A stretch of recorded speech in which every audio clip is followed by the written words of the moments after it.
Hello everyone, Lucas here with N2V Solutions. Today we're going to go over how to use the GrandStream software to create provisioning files for GXP series phones. Technically this works with all GrandStream products, but we're specifically going to look at the GXP models today. And one of the ones in particular we're going to look at is right behind me, a GXP 1628.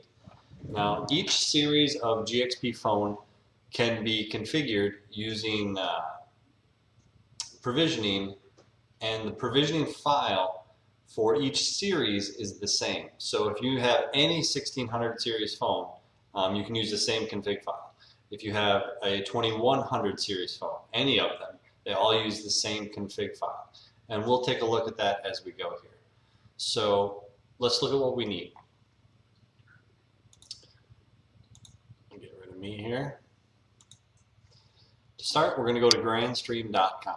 I've already opened up the site. We're going to go to support, and we're going to go to tools. This is where you're going to download the pieces that you need. We are going to go down to the XML configuration file generator, and we just click on this link here if we're using Windows, and it will download that generator. That's the tool we're going to use. The other thing we're going to use is right underneath it. It's called configuration template. We're going to download that as well. You will need to re-download the configuration templates every time GrandStream puts out a new firmware version for the phones. So we'll dive right into that. Show in folder. And here we go. The config templates come as a zipped file. I've got a couple other things in here that we're going to use as well. We're going to extract that here. And all of the config templates are in this folder. Whether you're doing the DP phones, which are the cordless phones, the conference phones, the video phones, old ones, new ones, and it puts the firmware version after the series of the phone it is. So way back on the 108 firmware, it was just for the 21XX here, but down here you can see GXP 2130, 40, 60, 70, and 35. All of those models, these are the config files for 109.108, and they even have the newer 109.118, that's the beta. That might be official now, I'm not sure. But each version is on here, and as they update them, they put the newest versions in. We're doing the 1600 series, so if I were to open this, it's all the way up through 132. If I open it, you can see it'll tell you what changes have been made, p-values added since 104, 106. So from 106 to the 132 version, these are all the changes. You can see this little hashtag means ignore this line. It's just showing us changes. So if we actually wanted it to do something, we'd have to get rid of that pound sign or hashtag in front of it. So this first whole section is just to show us these are all of the P-code changes or additions that have been made since the last version. P-values added since 104.67. It goes through and it lists every change since the original config file came out. And it can go down for quite a while. You get through all of those, and you eventually get to the very first bit of configuration we can do. Here, there, now we can see the hashtag is gone in front of it, so it's right above me. Right here, change and log. So this whole section from here on up, it's like a tenth of the whole file. It just shows us changes. And below that is when you start with your account settings. And every setting that's available on a phone is listed here.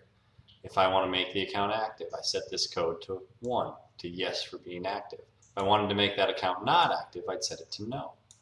Now by default, account 1 is always active, so they have that one in here for you.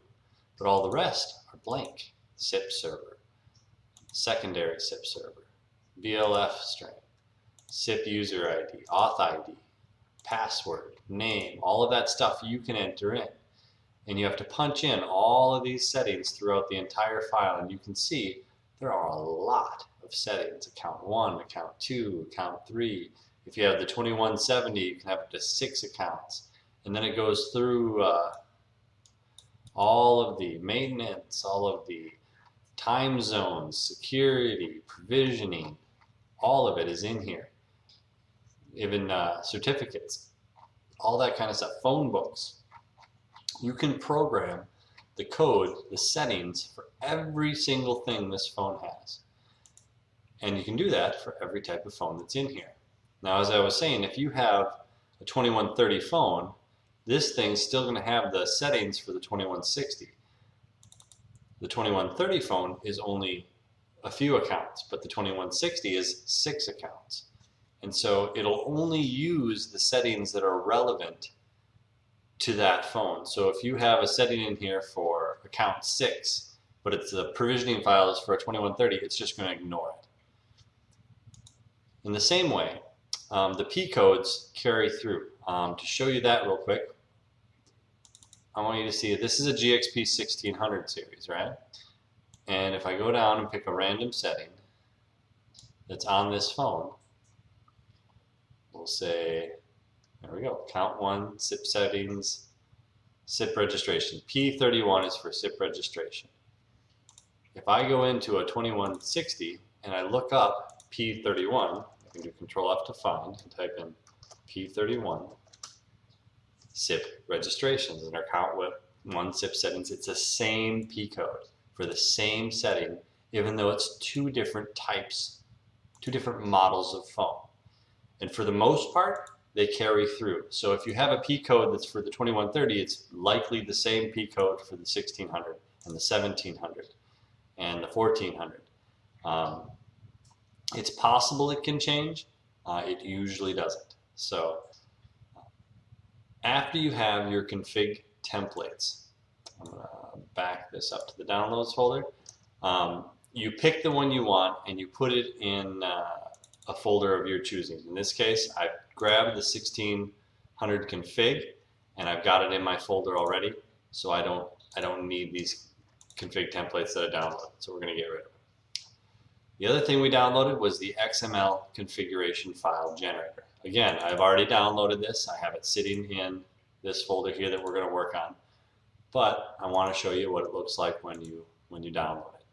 So when you download it, extract the file, and in that folder is 3 things: the generator itself, a PDF file that shows you the instructions on how to use it, and some example files. A config example is going to have a bunch of settings. It's going to explain what it needs in it. It doesn't actually show you. My example will be better. And it has a mac.csv file. And it doesn't have to be named Mac. Mac is just a way for you to know that that you're going to be putting MAC addresses in here. So, open. There we go. And this is what it looks like. It's just a CSV, a comma separated value file, and these are your samples. You start by putting the MAC address in the first column, user ID, password, auth ID, SIP name, and then you can do a whole second set if you need to. And you can even statically set the IP address of the phone. If you don't put a setting in, it just doesn't use it. And we will go through what that looks like as well. So I back out of here. I'm going to go ahead and get rid of those because I don't need them anymore. But that's where you get them from. Now, if you log into this phone behind me, and we that. This is the phone behind me. If we log into this phone, all of these settings, count 1, SIP settings, count 1, general settings, all of these settings can be programmed with those P codes. Right now they're empty. If I go to maintenance and upgrading and provisioning, oh, is it upgrade? Yeah. You can come to this config file section and you can download the device configuration. And you can also upload device configurations. This file is different than the provisioning files, but if you download it, it will give you information. It will give you this exported config. And it'll look something like this. It takes all of the P codes that have been set on that phone, and gives them a value. And we could look them up, what each one means. We don't know what they mean. We don't know what P245 is, 455 is, but we do know what P331 is, and that's the SIP server of probably account 1. And you can go through and see all of these, and if you export one file from one phone, you can upload that to a different phone and get the basic configuration into that phone using this system. This is not what we're doing today, but it does give you a quick way to get all the P codes that are currently on that phone if you want to see them for some reason. What we're going to be doing is upgrading these phones using this path right here. So we're going to set it, the config path, to HTTP, and we're going to put in the provisioning server, myserver.com/whatever folder you've put that provisioning file in. And we'll go through this again later, but I just wanted to show you this is our end goal. We want to put this information in, reboot the phone, and boom, it grabs an XML file and uploads all those P codes to the phone without us having to do anything. So the only thing we have to do is set this. The other option is we can set DHCP option 66, yeah, one of these guys, which is on by default, so that it reaches out to the firewall and says, hey, do I have an option 66? And they say, oh yeah, we do. And option 66 tells it, you're going to go to this server down here and check for a config file. So all you have to do is turn your phone on without entering anything. Option 66 checks the firewall.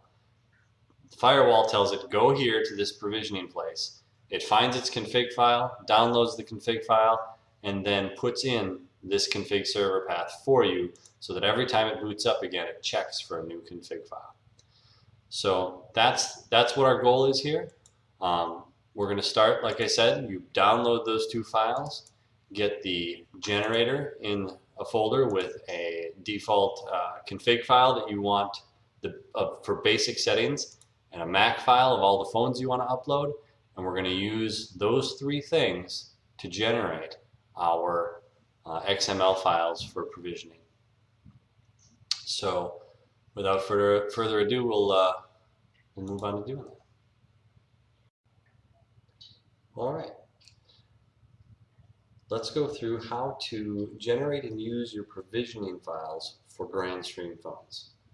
To start, again, you will need the XML generator that Grandstream provides. And I'm going to go through how to use all of these pieces to accomplish what you want. I did include a link here to download the XML generator if you shouldn't have it. Otherwise, you get it on the Grandstream website, which I've gone through already. And I have provided a folder full of stuff here that already has all of these pieces ready for you to use. So this folder here is called My Finished Files. This is where my XML files are going to end up when I'm done. Then I have the generator. The generator, if I double click it, looks like, if it comes up here, this. We'll be filling out the config template path, the output path, and we will be filling out the MAC address with SIP credentials path, and then we'll run it, and it will spit out our XML files. There's also ways to do it manually on the bottom using inputs and stuff like that, but we're not going to do that today. We're just going to do the top half of this, so we don't have to worry about anything here on the bottom. Minimize that for now. I have grabbed my config file, and not only have I grabbed it already, I've already pre-configured it with most of the settings that we're going to need, and we'll go over those as well. I have a MAC file we're going to look at, and I left here the PDF file that explains how to use the program. So to go through our two lists here, we have two Word documents. These are the settings that that you may wish to configure in your phones, and the yellow ones are ones that need to be reprogrammed every time you do provisioning. You need to double check, is this what I want? If it is, then you're good. If it's not, you need to make the appropriate changes before we begin. How do we make those changes? In your pre-made folder, you will find two files that you need to edit or use. and we've already talked about those. It is the MAC file and the config file for the phone. Now that config file is going to be for all of the phones of that model, not just one. The file called gxp16xx_config default is the config file we're going to use. You will use any text editor to edit this file. I used Notepad, works just fine. You add the P codes you need after the equals sign, and then save the file. First is a default template that will have all static and general settings pre-configured into it, but you will need to change some of them that we've just mentioned on this page over here. Things that we've included is provisioning server, date and time, web access, keypad restrictions, phone books, stuff like that. Over here you can see the phone book settings that we're going to mess with, and I've attached the P code that each one of these uses so we can look it up and check the setting. The provisioning server, web access, the security for the configuration of the keypad menu so it can only use basic settings rather than everything. Each of these will have a P code that sets it and can be altered if needed. In general, they should never really be changed unless you are changing companies that you're working with. So if you have one company that uses all these phones, you can keep the time zone the same, the usernames and passwords the same for the phone books and the config server, all that, and all you'll really need to change is this top part. And this top part is filled out in the MAC file, not the config file. Hi, quick correction here. I'm going to interrupt this video and let you know that the SIP server I had originally said is on the MAC file. It is not. It is a P code, P47 on the config file. So it's a preset server. It should never change for you, and you just adjust it per customer. So over here we're going to move it from down here, the SIP server.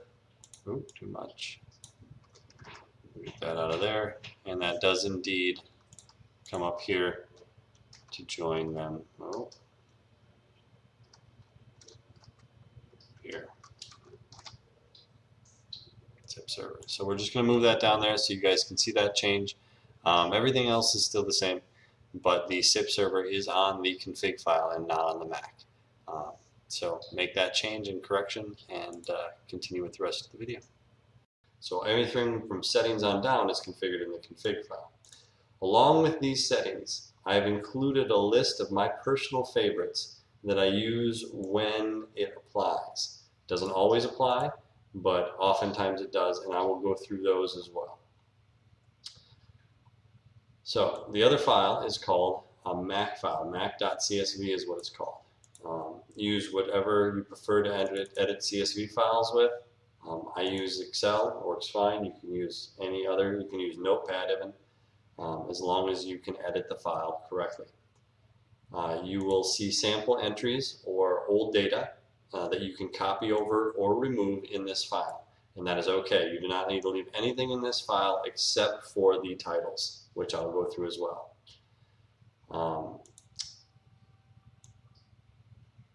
So this is a spreadsheet with variable information you need to set for each phone, and that is what is listed here in the top. The account name, SIP server, SIP user ID, auth ID, SIP password.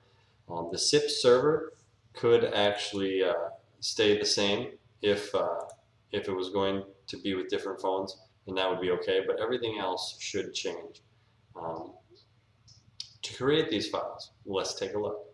So we're going to open these files and change the appropriate settings, and then we're going to save the files with new names. Then we're going to open the generator and follow these instructions. Once we're done, we'll talk about how to configure the phones themselves. So let's start with this. We're going to open the files and set them up to be what we want them to be. So we start with this 16xx config file. I open it up, and your copy may have a list of about 1/10 of this document that shows all of the config changes they've made since the previous firmware version. And that is normal. That is okay. Once you get past it, you will get to account settings, and you will notice that there is no pound sign or hashtag sign in front of this P code here, and that's what lets you know that you're at the start of your template. So each one of these controls a setting. To start over here, account equals yes, they put on here, and that just means that yes, this account is active, and that's what this P code does. P271 is the first P code, and it's also listed right here to show you that that's on by default. Now, whether you leave this on or not doesn't matter, because we're going to configure this first section using the Mac file, not this file. So it's going to override whatever's here. If we get to account settings for section 2, you'll notice that it's off, because only the first account is on by default. And we have to turn it on if we want it on, and we'll do that with the Mac file. If we go to the next section, the settings, we've got to allow DHCP option 42 to override the NTP server. They don't want that to happen. They want that set to no on all phones. And that is P code 144. So rather than dig through this and look for it, we're going to click right at the top here and go Control F. F is in find. And then we're going to type P144 and find next. And it scrolled all the way through this whole document to the bottom. And here we are under Settings, Preferences, Date and Time. Allow DHCP option 42 to override NTP server. 0 equals no. 1 is yes. Default is 1. I've already come in and changed this setting to 0, as I've done for all of these that are listed in white. The ones that are yellow are the ones I haven't changed. The ones we get to pick and choose what's appropriate for this particular customer or client. So if I go down and look for the time zone filled out, you can already see, if you're looking, it's right here, or at least part of it. And it shows me what the code is for each time zone. So if I wanted to go Central Time, I should do that as my code for the Central Time zone. If I scroll down here, past it all, we'll see a self-defined time zone. Max length allowed is 64 characters, P246, which also matches our P code right over here, P246. So if we come over here and type in P246, we'll find it just the same. It'll take me right to it. So if I wanted to set it to Central, I would do the CST one I found up here, just above me. If I want to do Mexico, Central Time in Mexico, I could put that whole line in there if I wanted. If I wanted just Central America, I could do this one. If I want just Central Time, this would be the US one, I believe. And whichever one of these codes you put, find next, takes me right down to it. Whatever one you put here is the time zone that will hold. So I have set it to Mountain Zone right here, and we're going to leave it at that until somebody alters it. If we were to go to P102 for display date display format, as you can see it's right next to us. P102, it would actually move me just a little bit down to the next spot, P102. And I set it to number 1, which is month, day, and then 4 years, which is what they've requested here. And that can be changed to be whatever you want it to be based on this description right here. Again, all of these pound signs means that when it uses this config file, it's going to ignore all of this information. All it cares about is the ones that don't have a pound sign in front of it. So it's going to see, oh, P102 equals 1. Great, we'll save that setting. So as we go through these, you should go through and check each one of these, P196, P2. Well, that's a very small number, P2. And you'll see that it finds other things that have P2 attached to it. So for something as small as P2, it might take you a little bit to find the actual code, unless you wanted to search for something else, like admin password or something like that. But if we go to the top of the document and start at the very beginning, then that's going to give you your best chances to find it. But in this case, it's going to take a little while to find P2. There's P3.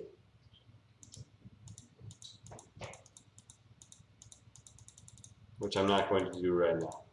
So you get the concept, how to dig through and find your correct P code to fill out the setting you're looking for. You could even search words if you wanted, like web access, just to see what it does.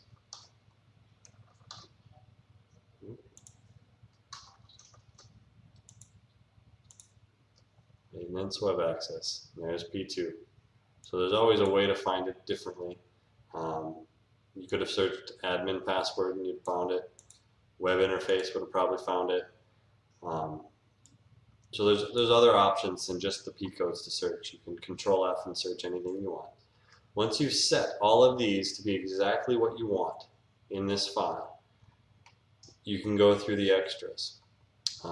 These are relevant because of different nuances that happen within the phone. To go through them real quick, sometimes a phone will pick up network traffic and ring as if it's a phone call. If you go into Account 1's security settings and change it to say check SIP user ID for incoming invite, and you turn that on, it will stop acknowledging those calls and only accept calls that have a correct user ID on their incoming invite. If that for some reason doesn't fix the issue, these are the extras that I often turn on. But if I look for P258, you will find that setting. Check SIP user ID for incoming invite.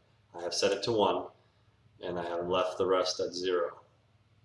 Even though I could have validated incoming messages if I wanted, I left it off because it usually only takes that one setting. If you're using the 2100 series phones, the screensaver, the weather, and those kind of codes become relevant. In this case, this phone doesn't have any of that, so we're not even going to mess with it. Currency. These phones don't have currency. I'm not sure if it has P1310 or not. It does. So these used to be on by default. They used to be set to 1. And so I would always come in and turn it off because nobody really makes direct IP calls on purpose anymore. And so now they're off by default, so you don't have to mess with that P code unless you see it popping up on your phone. When you go to dial a number, it'll say direct IP, so you can make an IP to IP call instead of a number. And I turn that off so that doesn't distract people because most people don't use it. On the 2100 series phones, the background light can be distracting when it goes from 60 to 100 and back and forth all the time when you're not using your phone. And so I set mine to 100 because I like it to just be on all the time. I don't want it to dim on me. Use long label is nice. It's on your line key. It doesn't always show you your name or whatever's coming through on the whole screen. It only uses a part of the screen. So I tell it to use the whole label rather than a part of it, and I like that better. One of the biggest ones that helps me is this one. Bypass dial plan through call history and directories. And I will explain what that one means here. 58. Oh. But before I do, you can see I went to search for it and it doesn't find it. And it could be because I'm near the end of my document and it's actually behind me. So if you just flip it to up and check again, you'll see if you can find it, and there it is. So if you ever get a no, I can't find it, check the other direction real quick, and if you still can't find it, then it means it's not in the document. But if you get all the way down and all the way up and you can't find it, it's gone. So I've turned this setting to 1, which is on. Default is 0.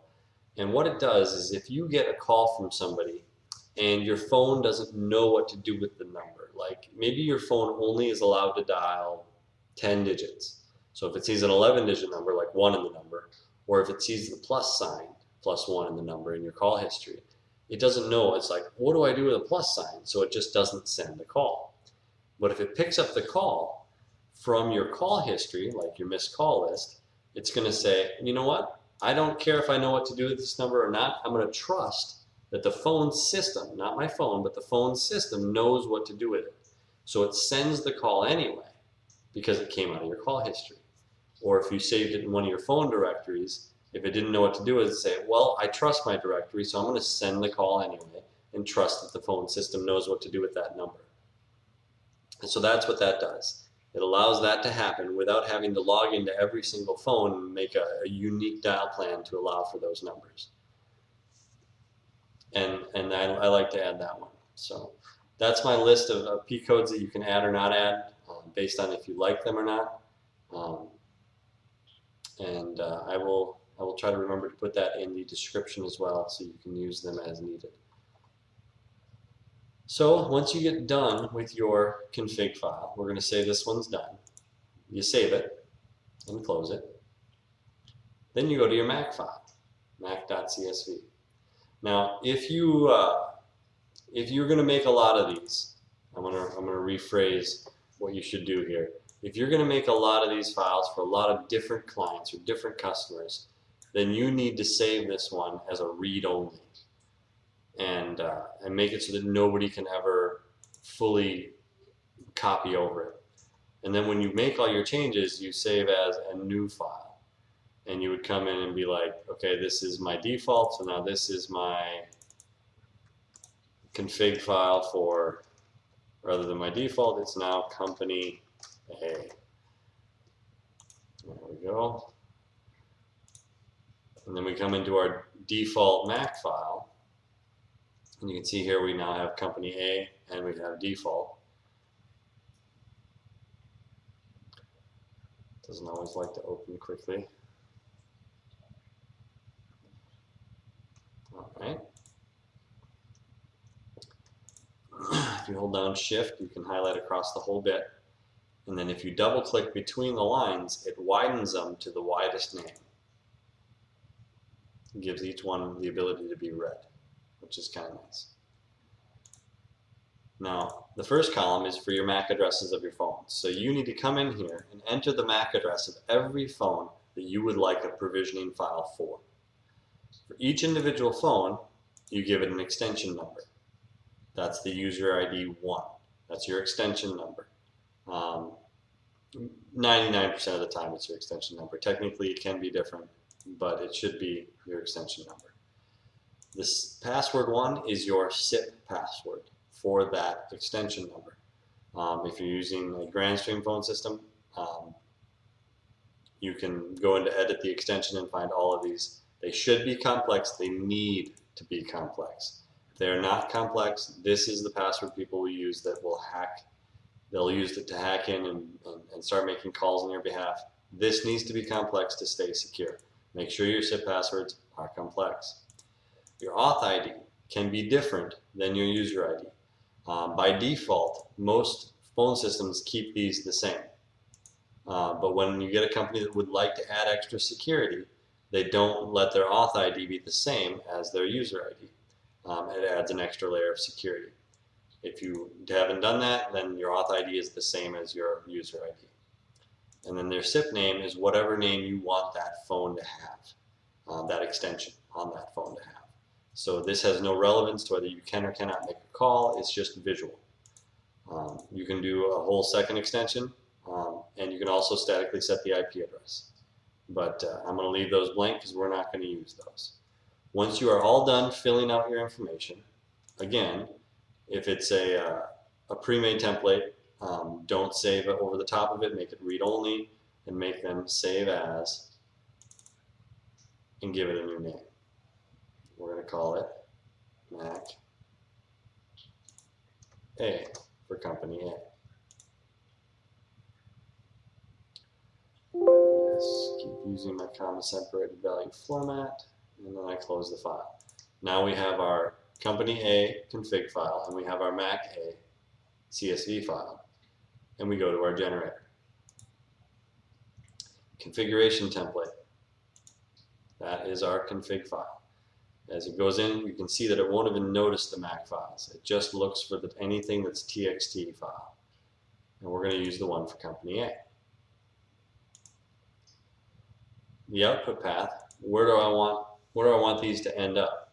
And that's, like I said earlier, that's going to go into my finished files folder. So I select that folder. We could encrypt the files with a password, but we're not going to. We're going to come down here and we are going to browse the Mac file that it's looking for. So we pick our Mac for company A, and when you have those three paths in, you simply hit run with CSV as input.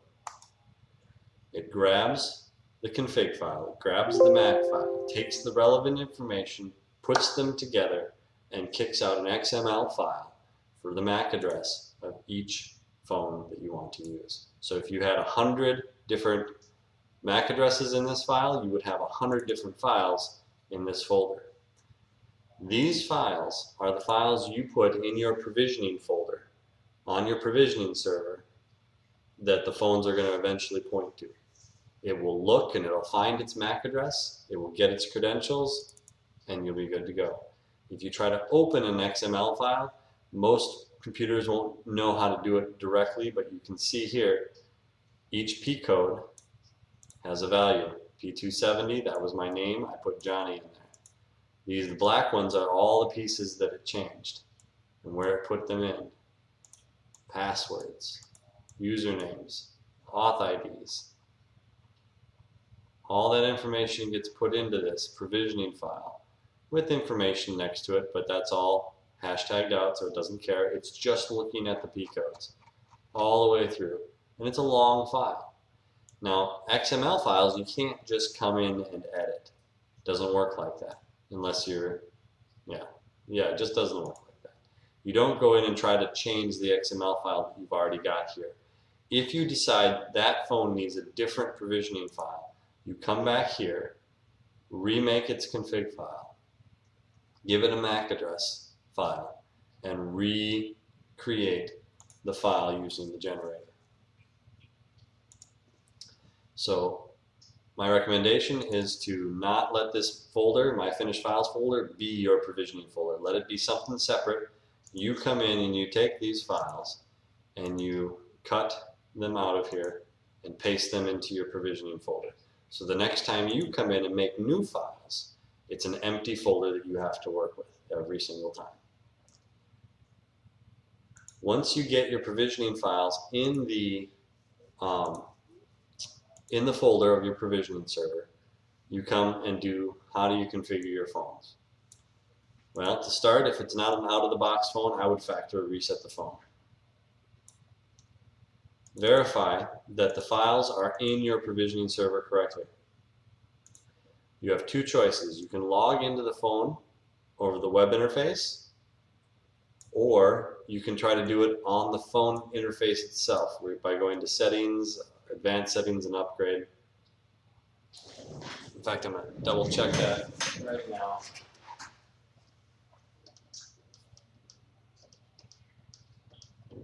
System. It's actually system upgrade and then config server. So I'm going to change that right now. System.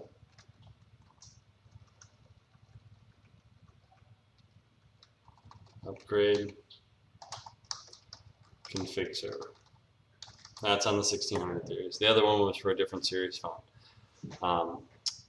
You change the upgrade mode to either HTTP or HTTPS based on what you want it to have on your server. That would be this setting here, which we will also be in our provisioning server, but on the phone you have to tell it right off the bat what it's going to do. To look at that in the web interface, you log into the phone, defaults are admin, and you go maintenance, upgrade and provisioning, and you scroll down, and this is where you set HTTP or HTTPS. You put the full server name in with the name of the folder that you have it in, so it knows where to look. If it's on the root of the config server, then you just put .com and you're set.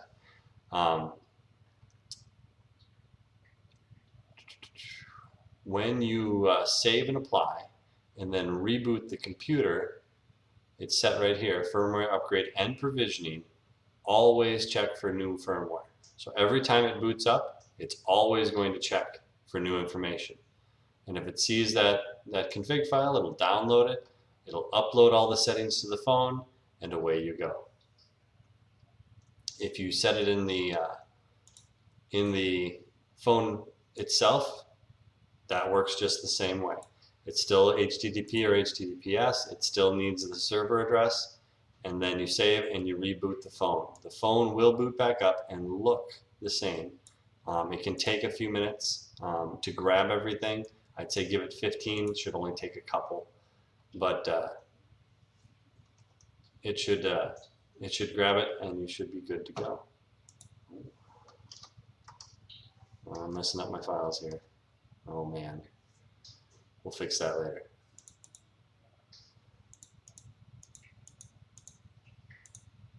There we go. Why would it do that? All right, we'll fix it later. All right, so you've created your provisioning file, you've put it on your server, you've entered it in the phone, you reboot the phone, and that's all there is to it. If you have questions, don't hesitate to reach out to us. My information will be listed in the video. So thank you for tuning in, and if there's anything else we can do for you, check us out at n2vs.com or any of our sites. Email us, call us. We are here to assist. Have a good night.